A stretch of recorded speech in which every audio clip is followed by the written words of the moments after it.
So మరి మీరు మీ favourite మీ first hero miss అవుతారా? చాలాసార్లు తలుచుకున్నాను, ఎందుకంటే యాక్చువల్గా ఈ సినిమా అప్పుడు ఎక్కువ సార్లు తలుచుకున్నా. ఇలాంటి క్యారెక్టర్ ఇందులో క్యాథరిన్ హస్బెండ్ ఉంటే వాడే నా ఫస్ట్ చాయిస్ అయ్యి ఉండేవాడు, ఉదయ్ కిరణ్.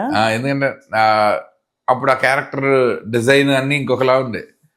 ఆ అమ్మాయితో ఒక మంచి రొమాంటిక్ సాంగ్ ఉంది, ఇప్పుడు అన్నిటికీ సెట్ అయిపోయేవాడు. ఒక హీరో ఇమేజ్ ఉండేది, వాడి ఎమోషన్స్ బాగుంటాయి అంటే నాకు వర్క్ వైజ్ కంఫర్టబుల్. 100% ఈ సెట్ లో చాలా సార్లు నాకు వాడు గుర్తొచ్చాడు. ఎప్పుడు లాస్ట్ కలిసారు స్వామి ఆయన?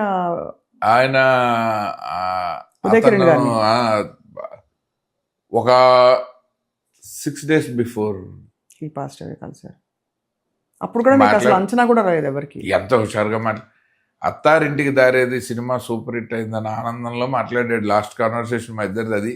మన జోనరా అంటే ఒక పవన్ కళ్యాణ్ లాంటి పెద్ద కమర్షియల్ మాస్ సూపర్ స్టార్ ఒక ఫ్యామిలీ డ్రామా చేసి హిట్ కొట్టాడంటే, అంటే అతని ఇమేజ్ కంటే చాలా చిన్న భావోద్వేగాలతో కూడిన ఒక ఫ్యామిలీ డ్రామా కథ చేశాడంటే ఈ జోనరాకి మళ్ళీ మంచి రోజులు వచ్చాయి. ఇప్పుడు మనకి బెటర్ అవుతుంది, ఇలాంటి కథలు రాద్దాం, మీరు కూడా రాయండి లేదా ఎవరి దగ్గర వినండి. ఎందుకంటే అంత క్రితం వరకు అతనే నాతోటి మేము మనసంతా నువ్వే 2 చేస్తామని అడ్వాన్స్ ఇస్తే రిజెక్ట్ చేశాడు, ఆ కథ చెప్తే వద్దన్నాడు, ఈ మాస్ కథ కావాలి అనేవాడు. అత్తారింటికి దారేది హిట్ తర్వాత అతను మాట్లాడినప్పుడు ఇలాంటి కథలకి ఓకే అన్నాడు. గ్రీన్ సిగ్నల్ ఇచ్చిన 6 రోజులే అంతే. ఎంత హుషారుగా మాట్లాడాడు, 5-6 hours మాట్లాడుకున్నాం. కానీ చాలా నాకు కూడా నేను కలిసినప్పుడు ఒక పర్సనల్ ర్యాపో ఉండేది. ఇంటర్వ్యూలకు వచ్చినా కూడా మంచి ఒక చార్మింగ్ గా ఉంటాడు, చాలా చార్మింగ్. షాకింగ్ అంటే నాకు ఒక కంఫర్ట్ జోన్ ఉండేది.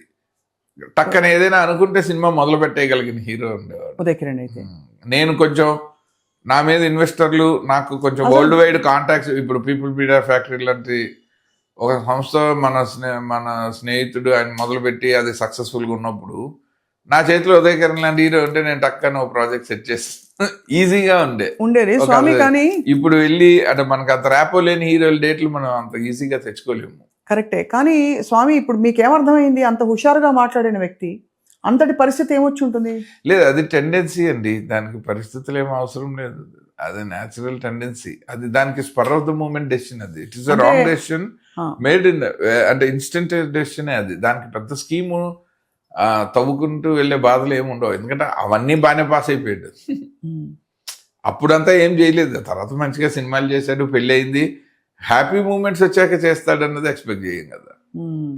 సాడ్ మూమెంట్స్ అన్ని పాస్ చేస్తే సాడ్ మూమెంట్స్ ఉన్నప్పుడు చేయాలి లైఫ్ లో. ఇవాళ అందరూ పార్లర్ ఎక్కడ డ్రా చేస్తారంటే అక్కడ సుశాంత్ సింగ్, ఇక్కడ ఉదయ్ కిరణ్ అంటే వీళ్ళకి ఇండస్ట్రీలో లేదు mind set, nothing related to industry. ఆ ఇండస్ట్రీలోకి వచ్చి ఇంత సూపర్ స్టార్డమ్ చూసి ఈ డెసిషన్ ని వాళ్ళు ఓవర్కమ్ చేయలేకపోయారనే నా కోపం. మనకి బ్యాడ్ నేమ్ అంటే మొత్తం ఇండస్ట్రీలో బయట నుంచి వచ్చిన వాళ్ళందరికీ ఇది అసలు ఒక సేఫ్ ప్లేస్ కాదని ఒక బ్యాడ్ రిఫ్లెక్షన్ ఇచ్చారన్నది నా బాధ. అంటే మన డిగ్నిటీ ఆఫ్ లేబర్ పోయింది కదా. చాలా మంది కొత్త కుర్రాళ్ళు వచ్చి నాలాగా నేను మా ఇంట్లో ఒప్పించినట్టు ఎవరైనా ఒక కుర్రాడు ఇంట్లో ఒప్పించి వద్దాం అనుకున్నాడు అనుకోండి, ఈ జనరేషన్ లో ఫస్ట్ ఎగ్జాంపుల్స్ ఇవి చెప్తారు. కరెక్ట్, అది తప్పు కదా అంటారు నేను. అలా కానీ తను తొక్కేశారు. ఎవరైనా తొక్కలేదండి. మళ్ళీ ఇక్కడ ఏముందండి, మీకు తెలియదు, ఆపర్చునిటీలు మనం క్రియేట్ చేసుకోవటమే. మనకు వస్తాయి, మనం చూడం వాటిని. అతనికి వచ్చాయిగా, నేనే చెప్పాగా మనసంతా నువ్వే 2 చేస్తామని ప్రొడ్యూసర్లు వచ్చారే అడ్వాన్స్ పట్టుకెళ్ళి, అతను చేయను అన్నాడు. సో ఒక ఆపర్చునిటీ నాకు చేసినట్టే. సో ఆపర్చునిటీ లేవని ఈ డెసిషన్ ఎవరు తీసుకోడు. అదే ఏదో నాకే తెలిసి ఈటీవీ వాళ్ళు అతనికి బ్రహ్మాండమైన ఆఫర్ ఇచ్చారు. ఫస్ట్ రియాలిటీ షో అతనితో చేద్దాం అనుకున్నారు వాళ్ళు. నా సమక్షంలోనే జరిగింది ఆ డిస్కషన్. యుఎస్ ట్రిప్స్కి ఎంతమంది అడిగారో నన్ను, అతను ఒక్కసారి వస్తే బ్లాంక్ చెక్ ఇస్తామన్నారు ఫ్యాన్స్. సో అతను వెళ్ళలే, నేను వెళ్ళానండి అంత దూరం. మైండ్ సెట్ మీరు అన్న మైండ్ సెట్ అది చాలా బాధాకరం. ఏదైనా కుటుంబానికి ధైర్యం ఉండాలి జీవితకాలం పాటు. అలాగే అతని ఫ్యాన్స్ కూడా ఇంక్లూడింగ్ మీ అందరూ అడుగుతారు మనసంతా నువ్వే రిలీజ్ ఎప్పుడైనా. అన్ని సినిమాలు చేద్దాం కదా స్వామి, అన్ని సినిమాలు కాదు కదా, అది ప్రొడ్యూసర్ కాల్. అది ఎందుకంటే 4K లో కన్వర్షన్ చేయాలా, మళ్ళీ రిలీజ్ పబ్లిసిటీ. ఇప్పుడు హీరో రన్నింగ్ లో ఉంటేనేమో అతని అభిమానుల కోసం రిలీజ్లు చేయటం ఈజీ. అసలు హీరోయే లేడు ఇప్పుడు, ఆ ప్రొడ్యూసర్కి ఏమి లాభం కనపడదు దాని మీద పెట్టే ఇన్వెస్ట్మెంట్ తప్ప. అంటే ఒక మంచి సినిమా అది ఇంకా అంతే, అది ఇంకా సోషల్ ప్లాట్ఫామ్స్ లో ఉంది కదా, జెమినీలో ఉంది, ఎప్పుడు కావాలంటే అప్పుడు చూడొచ్చు. అయితే ఫుల్ క్లారిటీతో ఉన్నారు మీరు మొత్తం అన్ని. నాకేముంది అంటే ఇంకా అంతే, అంటే అర్థమైంది మీకు. మన ఎమోషన్ కి ఏదో ఒక అది జరగలేదంటే ఏదో ఒక రీజన్ వెతుక్కోవాల్సిందే కదా లైఫ్ లో. అవును, లేకపోతే ఉత్తినే ఎమోషన్ తో ట్రావెల్ చేయలేము. పర్ఫెక్ట్ గా చెప్పారు స్వామి. మీరు కూడా చాలా ఎప్పటికప్పుడు కష్టపడుతూ కష్టాలు పడుతూ మీ ఓన్ పాత్ మీరు చూసుకుంటూ ఇంతవరకు వచ్చారు. రాబోయేది ఇది ఒక టర్నింగ్ పాయింట్ అయ్యి మీ నుంచి ఒక థ్రిల్లర్ బొనాన్జా రావాలి, వరుస పెట్టని కోరుకుంటున్నాం మేము. Thank you so very much. మీరు నిజంగా మనస్ఫూర్తిగా అంటున్నమాట. బికాజ్ మీరు ఒక చాలా మంచి అద్భుతం చమత్కారం ఉండే టెక్నీషియన్, ఒక డైరెక్టర్, ఒక రైటర్, ఇంకా గొప్ప సినిమాలు తీశారు. ట్రెండ్ సెట్టింగ్ సినిమాలు మీ నుంచి వస్తాయని ఇంకా ఆశిస్తున్నాం మేము. That we will. మీరు మాత్రం పాటలు పాడాలి, మీరు ఆపకండి. ఈ జర్నలిజం లో మీరు చాలా బిజీ అయిపోయి నెగ్లెక్ట్ చేస్తున్న. ఇంత పొగుడుదారు ఒక్క అవకాశం ఇవ్వలేదే అండి. నేను సినిమాలు చేస్తున్న పేజ్ లో మీ కైండ్ ఆఫ్ సాంగ్ వచ్చినప్పుడు ఫస్ట్ మీరే ఉంటారు అందులో. మీకు చాలాసార్లు నేను లేకపోతే చెప్పను కదా ధైర్యంగా. భక్తిపరమైన భక్తి రస పాము సినిమా తీశారు, అంతకంటే అందులో అసలు భక్తి లేదు. పాము చాలా రియలిస్టిక్ కథ, అది భక్తే లేదు అందులో. అసలు మీ పాటలే ఫస్ట్ ఆఫ్ ఆల్ లేవు, డబ్బింగ్ అని చెప్పించండి మేము.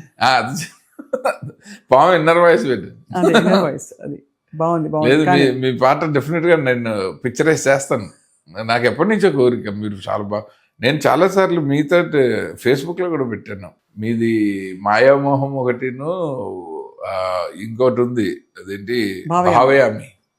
ఆ పాటలు ఇదివరకు కోవిడ్ టైంలో సూర్య నమస్కారాలు చేసేటప్పుడు మీ ఆల్బమ్ పెట్టి చేసేవాడిని.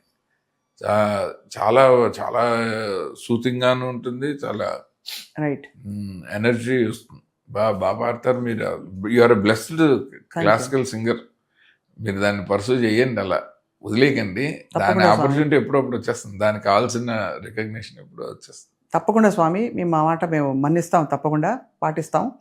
ఇంకోటి స్వామి, మీకు టీజీ విశ్వప్రసాద్ గారికి మధ్యలో ఏమైనా గ్యాప్ వచ్చిందా? ఏమన్నా కొంచెం ఏం లేదండి. ఏమి ఆయనతో సడన్ గా మీరు? లేదు, నేను ఈ డైరెక్షన్ ఆఫర్ వచ్చినందువల్లే బయటకు వచ్చాను. అది కూడా చెప్పే ఇప్పటికీ మాట్లాడుకుంటాం ఆయనతో. అసలు రావడానికి పట్ల చాలా ఆత్మీయంగా ఉండేవారు. ఇప్పుడు అంతే ఉన్నాను, ఎందుకంటే నాకు ఎప్పుడు ఆయన మీద కన్సర్న్ ఉంది. ఎందుకు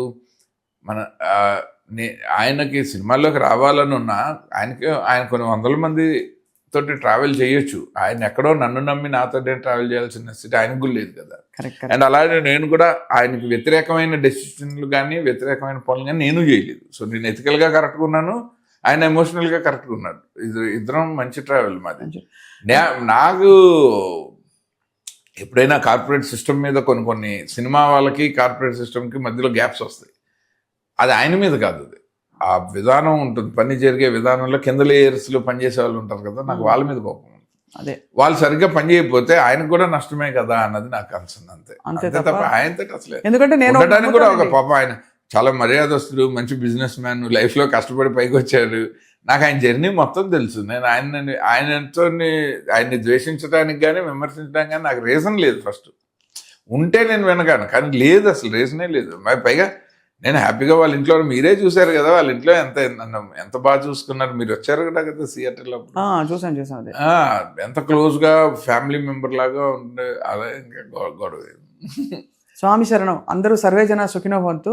మనిషికి శాశ్వత వైరుధ్యాలు అసలు ఉండకూడదండి, ఉపయోగం లేదు. జస్ట్ మరి ఏ కారణంతో వాళ్ళు కలిసి పనిచేయాలి, కలిసి పనిచేయకూడదు అంటే కేవలం ప్రాకృతిక పారిశ్రామిక అవసరాలు తప్ప ఏమి నిర్దేశించకూడదు. అంటే మీరు కూడా ఆల్మోస్ట్ పని చేయాల్సి వచ్చి ఉండేది కదా మాతో. అప్పుడు మేము ఇప్పుడు నెక్స్ట్ చేస్తాక పాట పాడతాను, యాక్ట్ చేస్తాను. సుమన్ టీవీలో మీ పర్సనల్ అండ్ బిజినెస్ ప్రమోషన్స్ కోసం కింది నెంబర్కి కాంటాక్ట్ చేయండి.